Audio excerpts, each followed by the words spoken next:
ਅੱਜ ਸ੍ਰੀ ਗੁਰੂ ਰਵਿਦਾਸ ਮਹਾਰਾਜ ਜੀ ਦੇ ਪ੍ਰਕਾਸ਼ ਦਿਹਾੜੇ ਨੂੰ ਸਮਰਪਿਤ ਮੁਕੇਰੀਆਂ ਵਿਖੇ ਵਿਸ਼ਾਲ ਨਗਰ ਕੀਰਤਨ ਦਾ ਆਯੋਜਨ ਕੀਤਾ ਗਿਆ, ਜਿਸ ਵਿੱਚ ਮੈਂਬਰ ਪਾਰਲੀਮੈਂਟ ਚੰਦਰ ਸ਼ੇਖਰ ਆਜ਼ਾਦ ਮੁੱਖ ਮਹਿਮਾਨ ਵਜੋਂ ਪਹੁੰਚੇ। ਇਲਾਕੇ ਦੀਆਂ ਸੰਗਤਾਂ ਨੇ ਇਸ ਨਗਰ ਕੀਰਤਨ ਵਿੱਚ ਹਾਜ਼ਰੀਆਂ ਲਗਵਾਈਆਂ ਤੇ ਇਲਾਕੇ ਨੂੰ ਰੂਹਾਨੀ ਵਾਤਾਵਰਣ ਵਿੱਚ ਰੰਗ ਦਿੱਤਾ।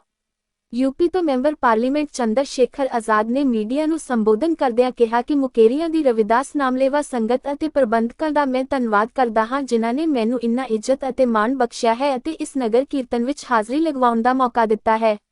उन्हां अगे कहा कि गुरु जी ने धार्मिक, संस्कृत, राजनीतिक अते आर्थिक तौर ते मजबूती दीआं जो गल्लां कीतियां हन, उन्हां ते मजबूती नाल पैरा देआंगे तां ही एक नवीं ऊर्जा दा संचार होवेगा अते गरीबी, बेवसी, लाचारी दूर होवेगी अते जदों बेगमपुरा राज आएगा तां ही बराबरता आएगी अते हर इंसान नूं सुख सुविधा अते बराबरता दा सन्मान मिलेगा।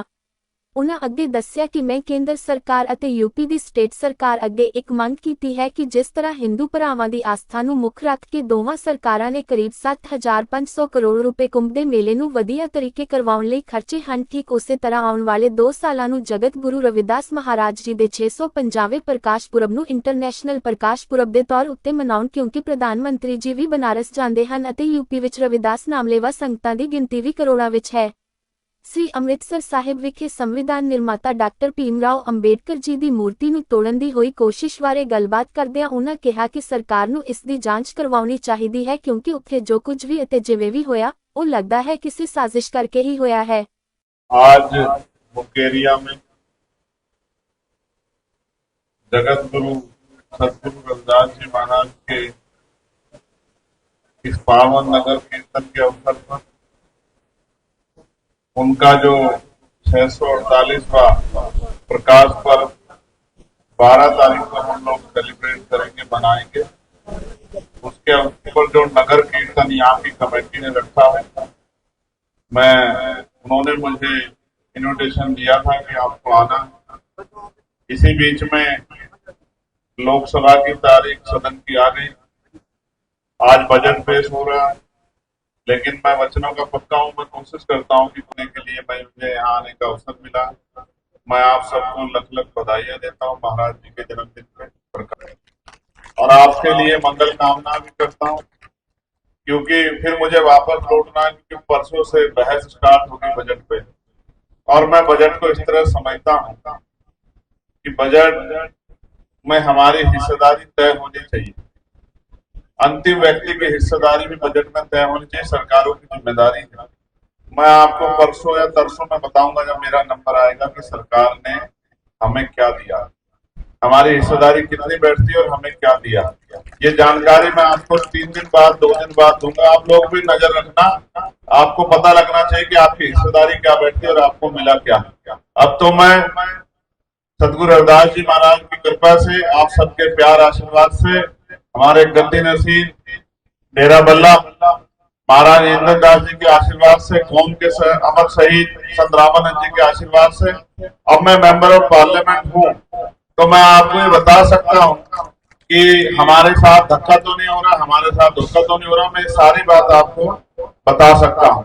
तो मैं 2 दिन बाद दसूंगा। रही एक बात जो मेरे मन में, मेरे पास लेटर भी आया था, 2 जगह के लोगों ने मुझसे कहा, संगत भी सुन रही है, मीडिया के साथी भी हैं, कि अभी एक बहुत बड़ा आयोजन उत्तर प्रदेश में चल रहा है, जिसको हम महाकुंभ के नाम से जानते हैं।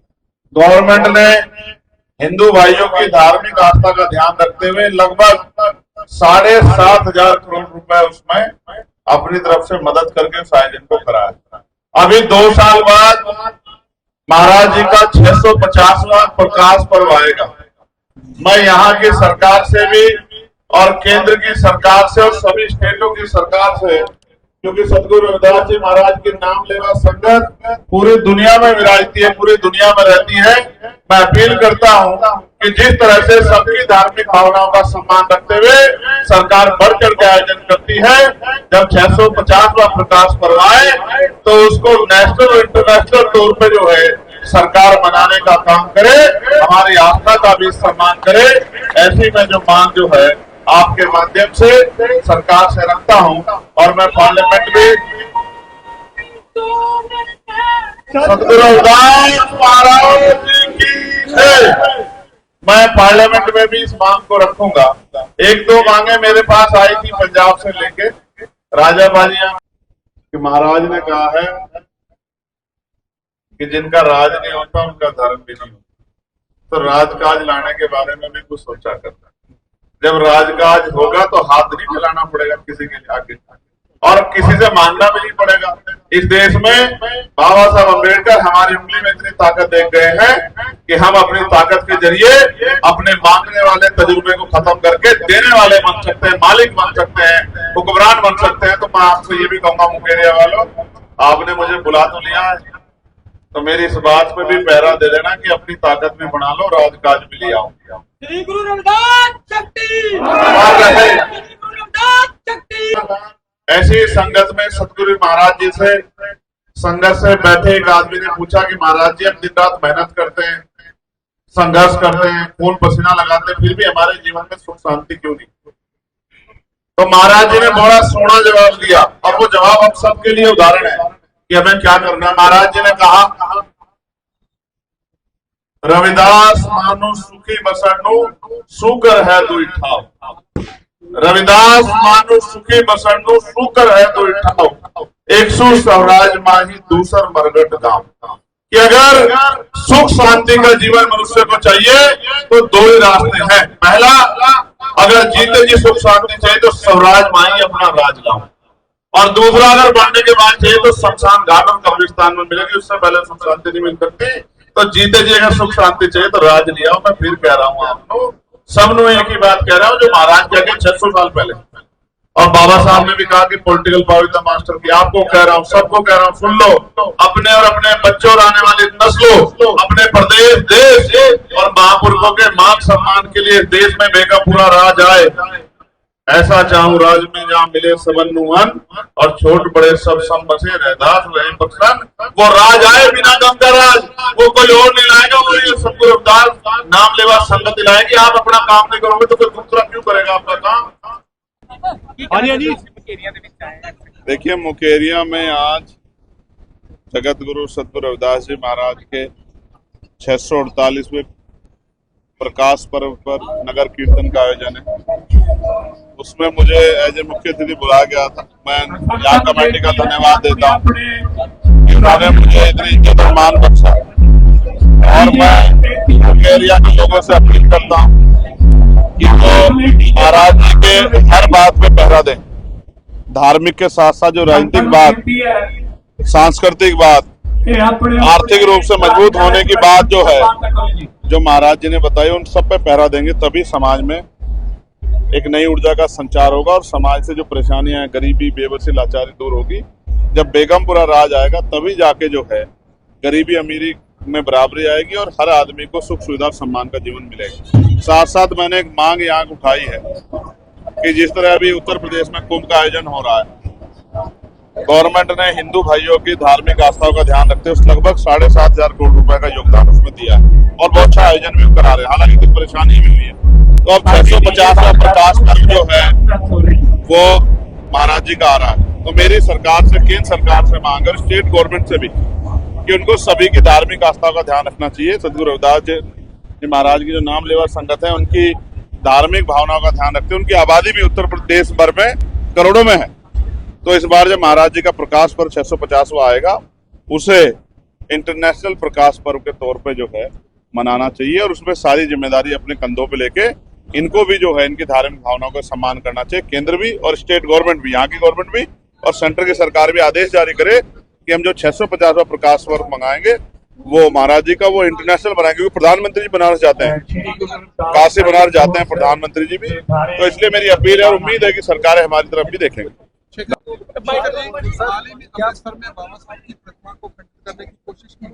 जी, मैं आज वहाँ गया था उस पावन जगह को नमन करने, वहाँ माल्यार्पण भी करके आए। वहाँ भारतीय संविधान की प्रस्तावना भी हम लोगों ने पढ़ी, सरकार से मांग भी की है कि इसकी जांच कराएं, इसके पीछे जो भी है, क्योंकि जो आदमी यहाँ रहता नहीं था, अचानक से वहां से आके और उसने इस तरह की घटनाओं को, ऐसा लगता है कि उसके पीछे कोई षड्यंत्र है।